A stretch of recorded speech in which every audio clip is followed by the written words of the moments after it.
Hello dear students, आज के इस वीडियो में हम एक बहुत ही इंपॉर्टेंट सेक्शन डिस्कस करने जा रहे हैं। Section 37 of Indian partnership act 1932। आइए समझते हैं ये सेक्शन किस टॉपिक से डील करता है। The topic is settlement of amount due to the outgoing partner in case of retirement और इन केस ऑफ डेथ। बच्चों, अगर पार्टनर का रिटायरमेंट होता है या किसी पार्टनर का डेथ हो जाता है तो उनका कैपिटल अकाउंट में जो भी आउटस्टैंडिंग अमाउंट है, after making all the adjustment, वो हमें उन्हें पेमेंट करना है। इसका पेमेंट कैसा होगा? बच्चों, we know partnership is a contractual arrangement and partnership is governed by partnership deed. तो जो भी सेटलमेंट होना है वो डीड के हिसाब से होना है। मतलब अगर हमारे मन में यह सवाल आ रहा है कि हम उनको पेमेंट इमीडिएटली दे देंगे या फिर इंस्टॉलमेंट्स में देंगे, अगर इंस्टॉलमेंट में देंगे तो इंटरेस्ट देंगे या नहीं देंगे, इंटरेस्ट अगर देंगे तो रेट ऑफ इंटरेस्ट क्या होगा? बच्चों, इन सारे सवालों का जवाब हमें कहां मिलेगा? इन सारे सवालों का जवाब हमें मिलेगा पार्टनरशिप डीड में। हमें डीड देख के ये पता चलेगा कि हमें सेटलमेंट किस तरीके से करना है। अब सवाल ये उठता है कि डीड इस मुद्दे पे कोई बात नहीं कर रहा है, डीड इज साइलेंट। पार्टनर्स ने जब डीड बनाया था, सेटलमेंट को लेके डीड में कुछ भी मेंशन नहीं है। बच्चों, अगर सेटलमेंट को लेके डीड में मेंशन नहीं है तो this can be a cause of dispute among the partners. अगर डीड साइलेंट रहता है तो सेटलमेंट किस तरीके से होगा, यह हमें बताएगा section 37 of the Indian partnership act 1932। तो एक बात पहले क्लियर कर लेनी है, अगर डीड में मेंशन्ड है पेमेंट कब और कैसे करना है तो पेमेंट डीड के हिसाब से होगा। अगर डीड नहीं है तो we will refer to section 37 of Indian partnership act 1932, जो कि बोलता है कि जनरली अगर पार्टनर फर्म छोड़ के जा रहा है बिकॉज ऑफ रिटायरमेंट और डेथ, हमें इमीडिएटली पेमेंट कर देना चाहिए। अगर हम इमीडिएट पेमेंट नहीं करते हैं तो आउटगोइंग पार्टनर या उसके एग्जीक्यूटर के पास दो चॉइस आ जाती है और वो दो में से कोई भी एक चॉइस को फॉलो कर सकता है। आइए समझते हैं दो क्या चॉइस हो जाती है आउटगोइंग पार्टनर के पास। अगर आप उसका पेमेंट नहीं कर रहे हो तो डेट ऑफ रिटायरमेंट से लेके डेट ऑफ पेमेंट तक वो partner 6% per annum interest demand कर सकता है। आई रिपीट, पहला ऑप्शन उसके पास क्या है? डेट ऑफ रिटायरमेंट या डेथ से लेके डेट ऑफ पेमेंट तक फर्म को, उस पार्टनर को 6% पर एनम इंटरेस्ट भी पेमेंट करना पड़ेगा। This is option number 1। Option number 2, अगर पार्टनर को या एग्जीक्यूटर को लगता है कि 6% इंटरेस्ट पर एनम कम है तो वो पार्टनरशिप फर्म में उस पीरियड में कमाई गई प्रॉफिट पे भी अपना राइट एक्सरसाइज कर सकते हैं। उनके पास ऑप्शन नंबर 2 है, they can demand the share in the profits of the firm. But the point to be noted is, यहां पे जब आप प्रॉफिट का शेयर मांगेंगे तो हमें पीएसआर से कोई भी मतलब नहीं है, प्रॉफिट शेयरिंग रेशियो का यूज नहीं होना है, क्योंकि अब आउटगोइंग पार्टनर उस पार्टनरशिप फर्म में पार्टनर नहीं है। अब जो रेशियो हम यूज करेंगे शेयर ऑफ प्रॉफिट निकालने के लिए, that ratio will be the capital ratio. और इसका कंप्यूटेशन कैसे होता है इसको हम एक न्यूमेरिकल एग्जांपल से समझेंगे। तो हमने पहले पैराग्राफ में आपको ये लिख के दे दिया है कि सेटलमेंट कैसे पता चलेगा। सर, डीड के प्रोविजन से पता चलेगा। अगर डीड साइलेंट है तो क्या होगा? सर, अगर डीड साइलेंट है तो section 37 will come into the picture, जो कि बोलता है आउटगोइंग पार्टनर या उसके एग्जीक्यूटर के पास दो ऑप्शन है, वो इन दो में से किसी भी ऑप्शन को एक्सरसाइज कर सकते हैं। और जब मेरे पास ऑप्शन होता है कि मैं किसी भी ऑप्शन को एक्सरसाइज कर सकता हूं तो कॉमन सेंस की बात है बच्चों, मैं उस ऑप्शन को एक्सरसाइज करूंगा जो मेरे लिए ज्यादा बेनिफिशियल है। बच्चों, ये जो टॉपिक है ना, अभी बहुत ही ट्रेंडिंग टॉपिक है। कुछ टॉपिक्स होती है ना ट्रेंड में रहती है, और जब वो ट्रेंड में रहती है उसका एग्जाम में आने का पॉसिबिलिटी भी बढ़ जाता है।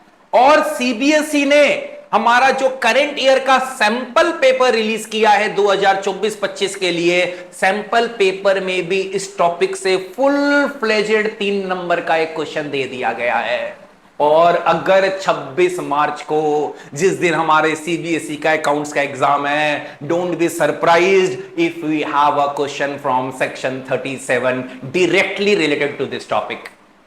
आइए क्वेश्चन को समझ के हम इसका सॉल्यूशन बनाने का प्रयास करते हैं। ए बी सी 3 पार्टनर है, ठीक है।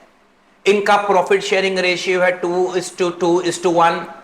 सी का डेथ हो जा रहा है बच्चों कब? 1 जुलाई 2023 को।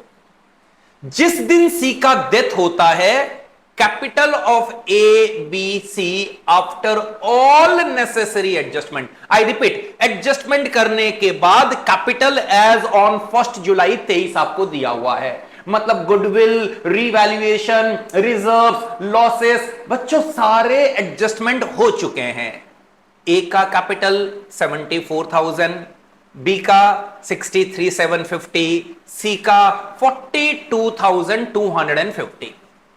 A and B continued to carry on the business for a period of 6 months without settling the accounts of C. मतलब उन्होंने C को इमीडिएट पेमेंट नहीं किया और पेमेंट करे बिना उन्होंने बिजनेस को 6 महीने तक कंटिन्यू कर लिया। कब से 6 महीना? 1 जुलाई। मतलब यहां पे बात हो रही है 1 जुलाई 23 से लेके 31 दिसंबर 2023 तक की। और इस 6 महीने में पार्टनरशिप हमने कितने की प्रॉफिट कमाई है बच्चों? 20,500 रुपए का प्रॉफिट कमाया है।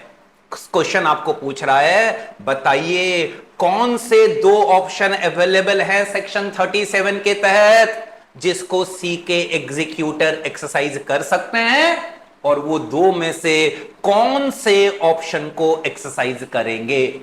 बच्चों मैं चाहूंगा अगर ऐसा डायरेक्ट क्वेश्चन आता है तो न्यूमेरिकल प्रॉब्लम सॉल्व करने से पहले आप 3 से 4 लाइन में पहले section 37 of Indian partnership act का आप लीगल प्रोविजन जरूर बता दीजिए, उसके बाद आप नंबर्स में डील करिए। तो हमें समझ आ गई पूरी बात क्या है। सी का डेथ हुआ था 1 जुलाई को, हमें 1 जुलाई को पेमेंट करना था, हमने पेमेंट नहीं किया, हम 6 महीने के बाद पेमेंट करने जा रहे हैं। सिंस की हमने 6 महीने तक पैसा नहीं दिया, एग्जीक्यूटर ने सेक्शन 37 को यूज किया है। सेक्शन 37 को यूज किया मतलब क्लियर हो गया, इस चीज को लेके डिड में पहले से कोई भी प्रोविजंस नहीं था। अगर डिड में मेंशन्ड होता तो चीजें डिड के हिसाब से होती। तो क्या 2 ऑप्शन है एग्जीक्यूटर के पास? पहला ऑप्शन है कि वो 6% इंटरेस्ट डिमांड कर सकते हैं। आइए देखिए, 6% interest per annum on his balance. कितना बैलेंस आउटस्टैंडिंग है बच्चों? 42,250 रुपए। तो 42,250 रुपए पे 6%, 6 महीने के लिए amount comes to rupees 1,268। I repeat, outstanding amount पे हमने 6% इंटरेस्ट कैलकुलेट कर लिया है 6 महीने के लिए, because the rate is 6% per annum. तो 6 महीने के लिए हमें प्रोपोर्शनेट करना पड़ेगा। इस ऑप्शन के तहत एग्जीक्यूटर को 42,250 तो मिलेगा ही, प्लस 1,268 रुपए और मिलेंगे। सेकेंड ऑप्शन, वो शेयर ऑफ प्रॉफिट डिमांड कर सकते थे।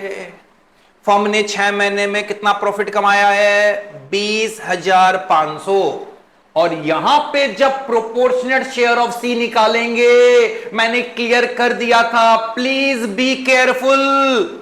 पीएसआर आपको भ्रमित करने के लिए दिया गया है, प्रॉफिट शेयरिंग रेशियो का कोई भी काम नहीं है। हम क्या यूज करने जा रहे हैं? हम कैपिटल रेशियो यूज करने जा रहे हैं। जिस दिन सी का रिटायरमेंट हुआ था, ए का कैपिटल कितना? 74,000, बी का कितना? 63,750, सी का कितना? 42,250। The total amount comes to rupees 1,80,000। तो ए बी सी का मिला के बिजनेस में कितना पैसा इन्वेस्टेड है? 1,80,000। इस 180 में सी का कितना पैसा यूज हुआ है? 42,250। तो सी कौन सी प्रोपोर्शन में प्रॉफिट डिमांड करेगा? In the proportion of 42250 to rupees 1,80,000। Check करिए, प्रॉफिट को हमने प्रोपोर्शनेट कर दिया है। सी का आउटस्टैंडिंग अमाउंट को हमने न्यूमरेटर में रख दिया है और डिनोमिनेटर में हमने ए बी सी के टोटल इन्वेस्टमेंट को रख दिया है। इसलिए हमने इसको यहां पे नाम दिया है सिंपल लैंग्वेज में based on capital ratio. Profit का शेयर आ रहा है 4812। बच्चों, अगर मेरे पास राइट है कि मैं किसी भी ऑप्शन को एक्सरसाइज कर लूं तो डेफिनेटली मैं उस ऑप्शन को एक्सरसाइज करूंगा जो मेरे लिए ज्यादा बेनिफिशियल है। यहां पे सी के एग्जीक्यूटर कौन से ऑप्शन को डिमांड करेंगे? They will demand as per the solution option number 1, that is rupees 4812, because 4812 is greater than rupees 1268।